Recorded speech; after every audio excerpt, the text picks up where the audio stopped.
ஈழத்துரோகி சிங்கள கைக்கூலி கூலி கூலி சீமான் கேடுகட்ட மானங்கட்ட போதுங்க இதுக்கு நிறைய இருக்குது. நான் டெய்லி லிஸ்ட் ஆட் பண்ணிட்டே வரேன். அதை இல்லை சுருக்கமாக முடிச்சுக்கோ, 2-3 பட்டத்தோட சுருக்கிக்குவோம். அந்த சீமார் வந்து சென்னை உயர்நீதிமன்றத்தில் ஒரு பெட்டிஷன் ஒன்று போட்டிருக்காப்புல. என்ன பெட்டிஷன்? மூத்தண்ணியார் விஜயலட்சுமி அவர்கள் கொடுத்த பிராத ரத்து பண்ணணும், ரத்து செய்யணும் அப்படின்னு ஒரு பெட்டிஷன் கொடுத்தாரு. அந்த பெட்டிஷனை நான் ரத்து செய்கிறேன் அப்படின்னு மாண்புமை நீதிமன்றம் உத்தரவிட்டிருக்கிறது. அது மட்டும் கிடையாது, இந்த வழக்கை சாதாரணமாலாம் எடுத்துக்க முடியாது, இது கொஞ்சம் சீரியஸாக பார்க்க வேண்டிய விஷயம் அப்படின்னு கருத்து சொல்லியிருக்கு. இது மட்டும் கிடையாது, சீமானுக்கு பிடியை இறுக்கி ஒரு விஷயத்தை பதிவு பண்ணியிருக்குது. வேற என்னென்னலாம் இந்த வழக்கு தொடர்பாக நீதிமன்றம் சொன்னது. வக்கீல் அவர் யாரு, அவருடைய பின்னணி என்ன, இந்த வழக்கினுடைய பின்னணி என்ன, நீதியரசருடைய பின்னணி என்னங்கிறத தம்பிகள் நோண்டாங்களா இல்லையா, அவருக்கு என்ன சர்டிபிகேட். எனக்கு இன்னொரு முக்கியமான விஷயம் இருக்கு. இந்த கேஸ் 17ஆம் தேதியா 19ஆம் தேதியானே போட்டு கொலைப்படுச்சு, அதுலயே ஒரு பாலிடிக்ஸ் நடந்திருக்கும்னு எனக்கு ஒரு டவுட் இருக்குது. அது என்ன பாலிடிக்ஸ், இது எல்லாத்தையும் கம்பைல் பண்ணி இந்த மொத்த டீட்டெயில் தான் இந்த வீடியோ.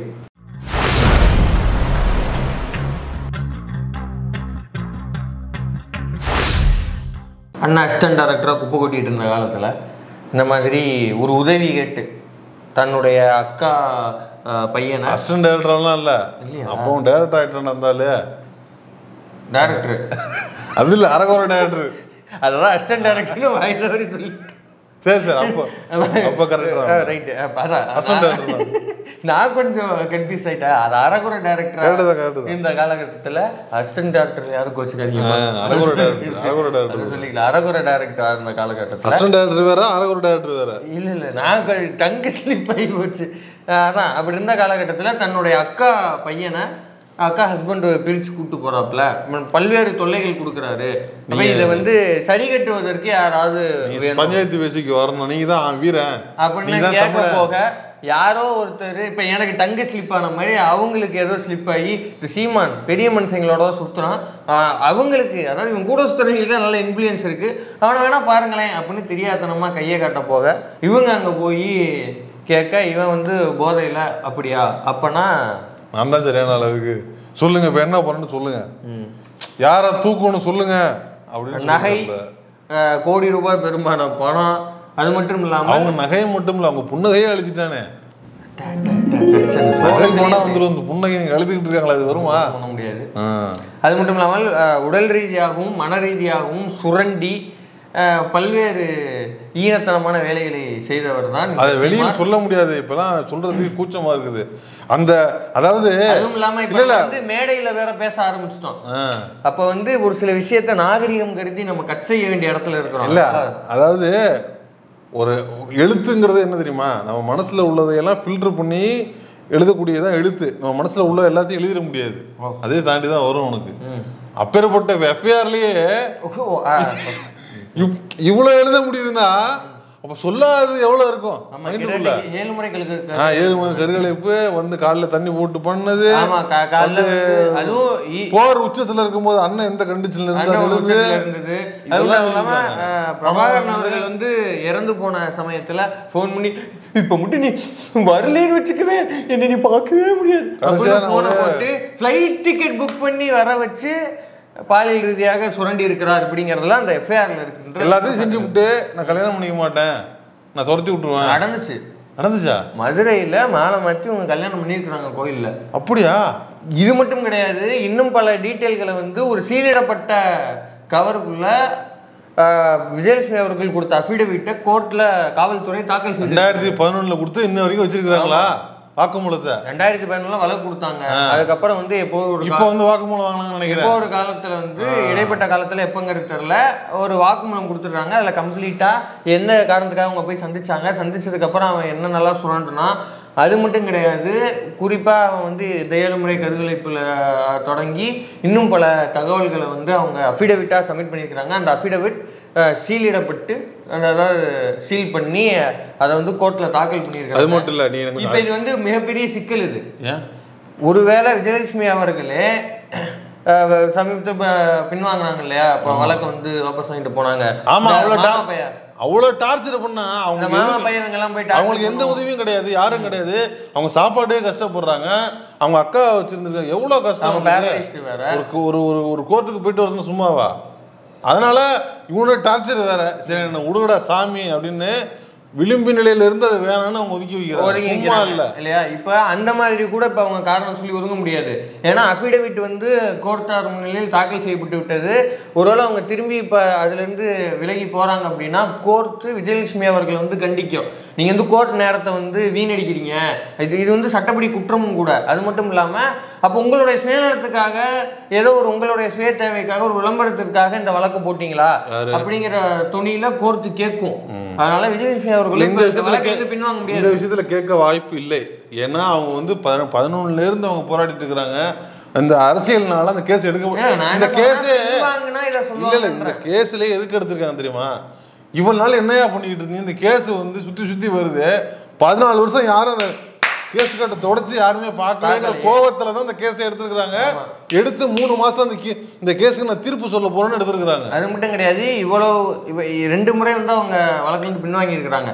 அதுக்கான காரணத்தையும் காவல்துறை வந்து கோர்ட்ல சொல்லி இருக்குது. கல்யாணம் பண்ணிக்கிறேன்னு சொல்லி அவங்களை கன்வின்ஸ் பண்ணாங்க.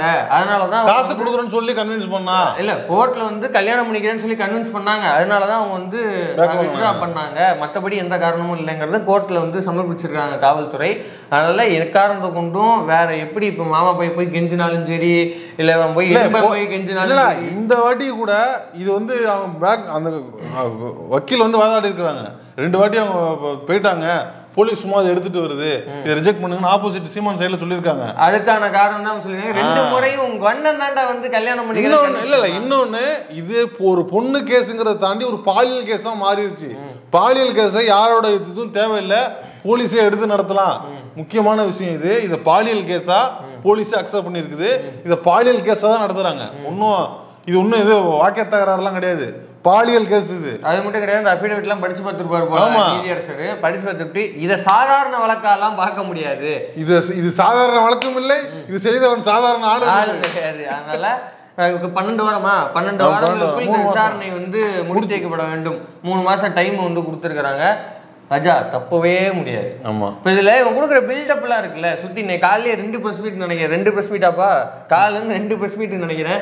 இதுல இவெல்லாம் இரவு 12 மணிக்கு அண்ணன் பிரஸ் மீட் கொடுக்குற என்னத்துக்கு பிரஸ் மீட் கொடுக்குறான்? என்ன சுதந்திர போராட்ட தியாகியா? என்ன பிரஸ் மீட்? சொந்த வழக்கு வாங்கி இருக்கிறான். அதுவும்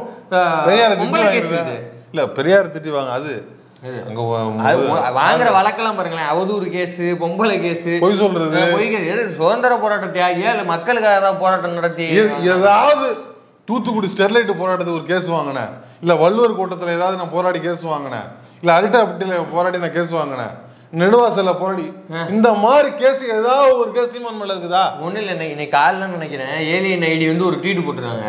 இப்போ மக்களுக்காக, எளிய மக்களுக்காக போராடுகிற பெரும் மதிப்புக்குரிய ஜான் பாண்டியன் அவர்களுக்கு பிறந்தநாள் வாழ்த்துக்கள்னு போட்டிருக்கான். ஜான் பாண்டியன் வந்து ஸ்டெர்லைட் ஆலையை திறந்துடுகன்னு கோரிக்கை வச்சது ஜான் பாண்டியன். அந்த ஜான் பாண்டியனுக்கு வாழ்த்து சொல். இவ்வளவுதான் இவனுடைய அறிவு. இதெல்லாம் ராமேஸ்வரத்துல 2008 2009 ஒரு வழக்கு வாங்கினா அப்படில, அதாவது சீமானும் அமீர் அண்ணனும் சேர்ந்து வாங்கினாங்களா, அதோட முடிஞ்சு போச்சு சீமானுக்கு இந்த வழக்குங்கிறது. அதுக்கப்புறம் அவன் ரொம்ப தெளிவா இருக்கிறான், எங்க வழக்கு வாங்கணும், எதை பேசணும், எந்த வழக்கு வாங்கணுங்கிறதுல சீமான் தெளிவா இருக்காப்ல. 2011 சம்பவத்துக்கு அப்புறம் சீமான் வந்து இந்த பெரிய வழக்குகள்ல வாங்குறதே கிடையாது. அந்த மாதிரி வாங்குறதே மக்கள், அதனால மக்கள் போராட்டத்தை நடத்துறதும் கிடையாது. அது எவ்வளவு பெரிய பிரச்சனை, அதுல எவ்வளவு அனுபவிச்சுன்னு அவருக்கு தெரியுது. அதனாலதான் இந்த மாதிரி பேசி வழக்கு வாங்குறது, போராட்ட வழக்கு வாங்குறதே கிடையாது. அது ரொம்ப தெளிவா இருக்காப்புல. ஏன் இவர் கரு அண்ணாமலை தானே அவர் சொல்லலையா? இவன் அந்த 2018 வழக்கு வாங்கினதுக்கு அப்புறம் அவர் அமீர் அண்ணன் அவங்க சேர்ந்து அந்த வழக்கு வாங்கினதுக்கு அப்புறம் அரெஸ்ட் பண்றதுக்கு போலீஸ் வருது. அப்ப கரு அண்ணாமலை தான் கூட இருக்காரு. வேணான்னு சொல்லுங்கண்ணே. சரியான பயந்தாங்குள்ளிங்க, சரியான பயந்தாங்குள்ளி. அருணாச்சல நாணயத்துல போய் என்ன சொன்னா, நான் யாரையுமே கூப்பிடலுங்கம்மா, அவங்களா போய் தன்னெழுச்சா போராடி விட்டாங்க, இதுக்கெல்லாம் நான் காரணம் இல்லை அப்படின்னு பேக் அடிச்சது. இதான் அவனோட வரலாறு. அண்ணன் வந்து வீர தீர பராக், அதெல்லாம் ஒன்றும் கிடையாது. வாங்குறது பூரா பாருங்க, வலசரவாக்கம் வீட்டில் தங்கியிருந்தப்ப வீட்டு வாடகை கொடுக்கல அப்படின்னு ஏமாற்றி அந்த ஹவுஸ் ஓனர் வழக்கு போட்டு தான் ஜெயிச்சார் இல்லையா? அது இது பெஸ்ட் அந்த கேஸ் முடிஞ்சிச்சு. கேஸ் போட்டாங்களா இல்லையா? கேஸ் போட்டாங்க. 14 வருஷம் காசு வாடகை கொடுக்கல, வாடகை கேஸ் போட்டாங்க. அது கேஸ் சால்வ் ஆயிடுச்சு. பாரு ஃபோர்ஜரி கேஸ், ஃபோர்ஜரி தானே அது. ஆமா ஆமா, அப்படிதான் மக்கள் மொழி கேஸ். இவங்க விஜயலட்சுமி அவர்கள் போட்டிருக்கிறது வந்து பாலியல் கேஸ். பெரியார் குறித்து விஷயத்தை சொல்லி பொய்ய பரப்பி அவதூறு கேஸ். கேஸ் எல்லாம் பாருங்க. இதெல்லாம் விட கோர்ட்டார் ஒரு முக்கியமான கேள்வி எழுப்பி இருக்கிறாங்க. அப்போ இந்த அஃபிடவிட் எல்லாம் படிச்சு பார்த்துருப்பாங்க கூட. படிச்சு பார்த்துட்டு அப்போ இது சாதாரண மனிதன் மனநிலையில் உள்ள மதுரையில திருமணம் நடந்திருக்கிறதா அவங்க அஃபிடவிட் கொடுத்துருக்காங்க. அப்படின்னா சீமானுடைய முதல் மனைவி தான் விஜயலட்சுமியா? அவங்களுக்கே டவுட் வந்துருச்சு இல்லையா? ஆமா, அப்படிங்கிற முக்கியமான கேள்வி கோர்ட்டாளர்களுக்கே அந்த டவுட் வந்துருக்கும் போது நம்ம தெளிவுபடுத்தி தான் ஆகணும். இதெல்லாம் தெளிவுபடுத்தல, அவரே இப்ப தெளிவுபடுத்துவாரு. இல்ல அவங்களே இப்ப போலீஸை விசாரிச்சு சொல்ல சொல்லியிருக்காங்க. ஆமா, அவசரவாக்கம் போலீஸ். ஸோ இப்போ இவ்வளவு விஷயங்கள் நடந்திருக்குது. இப்போ இதுக்கு இடையில என்னன்னா, இப்போ ஒரு நீதியரசர் இப்படி கேட்டு விட்டாருட்டு இப்போ தம்பி எல்லாம் வந்து டெஸ்ட் கிளம்பியிருப்பாங்க நினைக்கிறேன். அவர் பேர் வேற நீதியரசர் இளந்தரையன் தானே இது பண்ணுமா? இந்த அவருக்கு டெஸ்டா நான் சொல்றேன். ஒருவேளை எடுத்துறாங்க, அவருக்கு டெஸ்ட் எடுத்தாலே அது பெரிய குத்தமாயி போயிடும்டா. அது சட்டப்படி தப்பு ராஜா. உள்ள வச்சு நொங்க எடுத்துருவாங்க. ஆமா, அதுல இருக்க நீதிபதியோட தீர்ப்புகளா நீங்க இது சொல்லக்கூடாது. திமுக நீதிபதி ஒழிக அப்படின்லாம் பேசிவிடாதீங்க. இல்ல அவர் வந்து தமிழர் இல்லையாங்க ஆள் வச்சு தம்பி அந்த நீதிபதி பேசிட்டான். தம்பி நீ என்ன பொண்ணு, நாளைக்கு காலைல எல்லாரும் அட் டைம்ல எல்லாரும் என்ன பண்றீங்க, ட்விட்டரு ஃபேஸ்புக்கு எல்லா இடத்துலயும் என்ன பண்றீங்க, இந்த மாதிரி இறங்கணும், அப்படி இறங்கி அடிக்கணும், அடிங்கடா இறங்கி அடிக்கடா அப்படின்னு போஸ்ட் போட வச்சு யூச்சுக்க எல்லாரையும் தூக்கிடுவாங்க. சவுக்கு எப்படி முதல் கேஸ் வாங்குறாங்க ஞாபகம் வச்சுக்க, எல்லாரையும் தூக்கிடுவாங்க. இல்ல சவுக்கு எப்படி முதல் கேஸ் வாங்குறாங்க ஞாபகம் வச்சுக்க. அது வந்து கண்டெம்ட் ஆஃப் கோர்ட்டு தான் நினைக்கிறேன். நீதியரசர் அவரே தானா முன் வந்து சோமோட்டோவா எடுத்தாங்க. அதனால நீதிபதி கொடுக்குற விஷயத்துக்குலாம் பேசக்கூடாது, சரியா? நீதிபதி திமுக முத்திர குத்தக்கூடாது. ஆமா, இப்ப சீமானுக்கு இருக்கிற பிடிங்கிறது தெரிஞ்சு வச்சா கெடு வச்சுட்டாங்க. இன்னும் 3 மாசம் நைட்டு 12:45 ஒரு இடத்துல போயிட்டு வந்துருக்கிறப்பல காலைல ஈரோட்டிலேருந்து வேலூர்லேருந்து ஒரு சம்மன் போயிருக்கு. ஒரே பிஸி. ஆமா ஆமா, ஆள் தமிழ்நாடு பிஸிரா. தேர்தலுக்கு கூட இருந்தாலும் இப்படி போக மாட்டான். இப்ப போவோம் பாரு. 2026 தேர்தலுக்கு சுற்றுப்பயணம் போவாரா இல்லையாங்கிறதுலாம் தெரியாது. இது வரைக்கும் எத்தனை ஊருக்கு சுற்றுப்பயணம் போயிருக்கிறான்? அது பண்ண 234 தொகுதியில முழு தொகுதி அவன் என்னைக்கும் போனதே கிடையாது. இருந்தாலும் போய் அங்கங்க எங்க முக்கூட்டில் நின்று ஒரு மீட்டிங்கை போட்டுட்டு கிளம்பி வந்துடுறது. ஃபுல்லா தமிழ்நாடு முழுக்க சட்டமன்ற வாரியா சுற்றுப்பயணம் போவானாங்கிறது தெரியலப்பா. ஆனா நீதிமன்ற வாரியா சுற்றுப்பயணம் போவாங்கிறது இப்ப தெல்ல தெரிஞ்சு போய் என்ன போய் வீரமா. ஆமா நான் பேசுனேன் என்னப்பா. ஆமா பெரியாரு அப்படிதான் பண்ணாரு, ஆமா ஈவரா அப்படிதான் பண்ணாரு அப்படி சொல்ல போறானா? ஆதாரம் கேட்பாங்க. அப்படி இல்ல, ஐயா ரத்து செய்யுங்க, ஐயா ஐயா ரத்து செய்யுங்க, ஐயா என் பாட்டும் பெரியாரு அவனுக்கு பேசுறதுக்கு எனக்கு உரிமை இல்லையா? உரிமை இல்லை. அவரே கேள்வி கேட்க சொல்லியிருக்காரு. என்னங்க அது கூட உரிமை இல்லையா? அப்படிலாம் பேசுறாரு. முடிஞ்சா சரியான ஆளா இருந்தா போய் ஒத்துக்கிட்டு வாடா போவோம். எப்படி புரிஞ்சு உள்ள வச்சிருவாங்கல்ல, அதெல்லாம் ஒத்துக்க மாட்டான். இப்போ மேட்ரு என்னன்னா, இப்போ எல்லா கோர்ட்டுக்கும் வந்து கடந்த 3 நாள்ல கிட்டத்தட்ட 2 சம்மன் வந்துருச்சு இல்லையா? 2 சம்மன் வந்துருச்சு. 60 இருக்கு. 72ல 2 தான் வந்துருக்கு. 3 வந்துருச்சு. 70ல 3 வந்துருச்சு. அப்ப 72 நினைக்கிறேன். 67 69 அப்ப. அப்போ பின்ன எவ்வளவு இருக்கு பேலன்ஸ்? 69 69. என்ன 69 இருக்குது. அப்ப 72ல 3. ஓகே, அப்ப 69 இருக்குது. உங்களுக்கு இது ஒரு 3 மாசம். இதுக்கெல்லாம் சலைச்சவனா நானு? அதுக்கு இதுக்குள்ள மனு போடுறாப்ல. என்ன மனு போடுறாப்ல? ஐயா இது ரொம்ப அலைய முடியல, சுகர் இருக்குதுங்கய்யா, டேப்லெட்லாம் சாப்பிடணும், அதனால 72 கேஸையும் ஒரே கோர்ட்ல போட்டு ஒன்னா அப்படியே போட்டு முடிச்சுக்கிற ஒரே கேஸ் போட்டு முடிச்சு விட்டுருங்கய்யா அப்படின்னு அப்படிலாம் பண்ண முடியாது. அதுக்கு இன்னும் தீர்ப்பு சொல்ல நினைக்கிறேன். கேட்டிருக்காப்ல நீதியரசர் அதை பார்த்து சொல்லுவாரு. அது என்ன கேட்டார்ல, பேசுறது வாய்க்கிலேயே பேசுவேன் ஒன்னா நீ தானே சொல்ற கேஸ் போடு கேஸ். என்ன சொல்றான்னா, இப்ப சீமார் என்ன சொல்ல வர்றாருன்னா, ஐயா நீங்க 72 இடத்துல கூப்பிட போறீங்க, நான் 72 இடத்துலயும் வந்து ஒரே சீன் தான் சொல்ல போறேன், மன்னிச்சிருங்க ஐயா அப்படின்னா ஒரே இடத்துல சொல்லிட்டு போயிருங்க. அது ஒரே இல்ல 72 இடத்துல வந்து சொல்லுங்கிறாப்ல. 72 இடத்துல சொல்றது ஒரே இடத்துல சொல்லுங்க, நான் ஒரே இடத்துல சொல்றேன். அது வேறங்கய்யா, நீ அது வேற, அது பண்ண முடியாது. அப்ப இந்த 3 மாசத்துல முதல் அந்நியார் வந்து விஜயலட்சுமி தானா அப்படிங்கறத உறுதிப்படுத்தப்பட்டுரும், தகவல் தெரிஞ்சிடும். ஆமா, அவங்களுக்கு நல்ல நீதி கிடைக்கும், நல்ல நியாயம் கிடைக்கணும் விஜயலட்சுமி அவர்களுக்கு. பாவம், ஏன்னா 10 வருஷம் ரொம்ப கஷ்டப்பட்டுட்டான். அது வந்து இப்ப இன்னும் 3 மாசத்துல உறுதிப்படுத்திடுவாங்க. தப்பிக்கலாம் முடியாது. ஏன்னா என்னது சீலிடப்பட்ட கவர்ல இருக்கீங்க. இன்னும் 3 மாசம் கெடு வேற சொல்றாங்க. வக்கீல் வாதாரண வக்கீல் யாரு தெரியுமா? சீமானுக்கு வாதாரண வக்கீல் யாரு? சீமானே பேர் வக்கீல் அவனே போய் சொல்லுவான். அவெல்லாம் வாதம் இல்ல. ஜான் சத்யன்னு ஒரு வக்கீல். அவர் வந்து யாரு அப்படின்னா, அவர் வந்து அடுத்து நீதிபதியை நியமிக்கக்கூடிய அளவுக்கு பேச்சு அடிபட்டுருது. அவர் நீதிபதி நியமிக்கல, சில பிரச்சனைகள். ஆமா, சில இதெல்லாம் நீதிபதி ஸ்டேட்ல உள்ளவர் அவரு. அவர் வந்து ஏடிஎம்கே சைடுல நிறைய வாதாடி இருக்கிறாரு. அப்படியா? அந்த ஏடிஎம்கே லாயர் தான் சீமானுக்கு வந்திருக்கு. யாரு? சித்தப்பா மூலம் சொல்லி வந்து அப்படி கனெக்ட் ஆகுது. 1000 இருந்தாலும் சித்தப்பாங்கிறது சிறப்பான. என்ன இருந்தாலும் மகனை விட்டு கொடுக்க மாட்டேங்கிறாரு. மகனுக்கு ஒரு பிரச்சனை யோசிச்சு பாருங்க.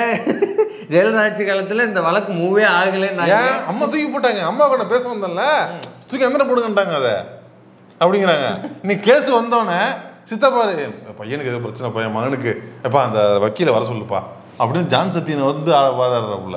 சவுக்கு சங்கருக்குன்னா வக்கீல் அனுப்புறாரு, இவரு சீமானுக்குன்னா வக்கீல் அனுப்புறாரு. ஆஹா, அருமையான. எந்த பிசினஸ் இறங்கக்கூடாது. இல்ல இவங்க 2 பேருக்கு எவனுக்காவது மக்களுக்கும் அவங்களுக்கு சம்பந்தம் இருக்குது? அதாவது ஒரு கேஸாவது மக்கள் கேஸா இருக்குதா? பூரா அவதூறு, பூரா அக்யூஸ்ட் கேஸ். ஸோ இப்படியாக இந்த கேஸ் அப்டேட் முடிகிறது. தொடர்ந்து வேற என்னென்ன அப்டேட் இருக்குங்கிறத அடுத்த வீடியோவில் பார்ப்போம்.